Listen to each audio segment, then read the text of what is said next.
ایک گاؤں میں ایک لڑکی رہتی تھی جس کی یہ ڈیمانڈ تھی کہ شادی اس سے کرے گی جو شخص اسے باپردہ رکھے گا۔ ایک نوجوان اس شرط پر شادی کے لیے راضی ہو گیا۔ دونوں کی شادی کر دی گئی۔ وقت گزرتا گیا یہاں تک کہ ایک بیٹا پیدا ہوا۔ ایک دن شوہر نے بیوی سے کہا کہ میں سارا دن کھیتوں میں کام کرتا ہوں، کھانا کھانے کے لیے مجھے گھر آنا پڑتا ہے، جس سے میرا بہت زیادہ وقت ضائع ہو جاتا ہے۔ کل سے تم مجھے کھانا کھیتوں میں ہی لا دیا کرنا۔ بیوی اس بات کے لیے راضی ہو گئی۔ وقت مزید گزرا تو ان کے ہاں ایک اور بیٹا پیدا ہوا، جس پر شوہر نے کہا کہ اب گزارا کرنا مشکل ہو گیا ہے، تمہیں میرے ساتھ کھیتوں میں میرا ہاتھ بٹانا پڑے گا۔ بیوی اس بات کے لیے بھی راضی ہو گئی، لیکن وہ دل سے خوش نہیں تھی، کیونکہ اب وہ بے پردگی تک پہنچ گئی تھی۔ تیسرے بیٹے کی پیدائش پر اس کا شوہر اسے مکمل بے پردگی تک لے آتا ہے۔ وقت گزرتا گیا اور اولاد بڑی ہو گئی۔ ایک دن یوں ہی بیٹھے شوہر ہنسنے لگا۔ بیوی نے پوچھا کیا بات ہے، کیوں ہنس رہے ہو؟ تو شوہر کہنے لگا کہ تو بہت پردہ کرتی تھی، آخر کار تیرا پردہ ختم ہو گیا، کیا فرق پڑا تجھے پردے سے؟ بے پردگی بھی تو ویسے ہی گزر رہی ہے۔ بیوی نے کہا کہ تم ساتھ والے کمرے میں چھپ کر بیٹھ جاؤ، میں تمہیں پردے اور بے پردگی کا فرق سمجھاتی ہوں۔ شوہر نے کہا ٹھیک ہے، اور وہ کمرے میں چھپ کر بیٹھ گیا۔ بیوی نے اپنے بال بکھیرے اور رونا پیٹنا شروع کر دیا۔ پہلے سب سے بڑا بیٹا آیا اور ماں سے رونے کا سبب پوچھا۔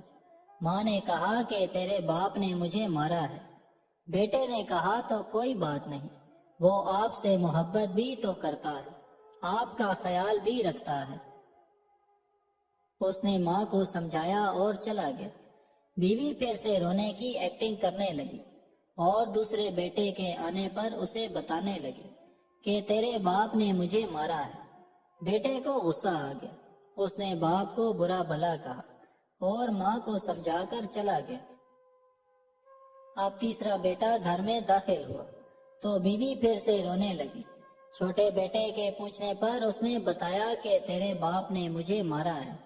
یہ سنتے ہی وہ غصے سے آگ بگولا ہو گیا اور اونچی آواز میں گالیاں دیتے ہوئے ڈنڈا اٹھا لیا اور کہنے لگا کہ ابھی باپ کی خبر لیتا ہوں۔ اتنی ہی دیر میں بیوی اٹھ کھڑی ہوئی اور اپنے شوہر کو آواز دے کر باہر بلایا۔ پھر کہنے لگی کہ میرا پہلا بیٹا پردے میں ہوا تھا، اس لیے اس نے تیرا پردہ رکھا، دوسرا نیم پردے کے زمانے میں پیدا ہوا، اس لیے اس نے تیری آدھی لاج رکھی، جبکہ تیسرا بیٹا جو مکمل بے پردگی میں پیدا ہوا تھا وہ مکمل طور پر تیری عزت کا پردہ اتارنے لگا۔ سبق یہ ہے کہ پردہ عورت کا فطری تقاضا ہے اور جو اللہ تعالیٰ کی طرف سے حکم بھی ہے، جس کی بے شمار حکمتیں خالق ہی جانتا ہے۔ اور یہ دنیاوی قاعدہ بھی ہے کہ اگر آپ کسی گاڑی کو چلانے کے لیے اس کی ہدایت کے بغیر چلانا شروع کر دیں تو وہ یقیناً برباد ہو جائے گی۔ بات ہے تو کڑوی لیکن ہے سچی کہ ایک مرد کی غیرت کا اندازہ اس کی عورت کے لباس اور پردے سے لگایا جا سکتا ہے۔ خواہشات اپنی مرضی سے اٹھائے ہوئے بوجھ ہے، اگر اپنی پرواز بلند رکھنی ہے تو بوجھ ہلکا رکھیں، سفر آسان ہو جائے گا۔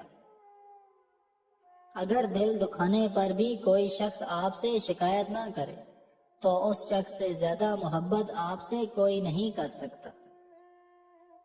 کتنی خوبصورت ہوتی ہے وہ محبت جو وقت کے ساتھ بدلتی نہیں ہے، ورنہ اظہار محبت کے کچھ وقت بعد محبتیں پھیکی پڑ جاتی ہیں، پھر انہیں ٹوٹی ہوئی جوتی کی طرح گھسیٹا جاتا ہے، آخری دن تک پہلے جیسی محبت ہی معجزہ ہوتی ہے۔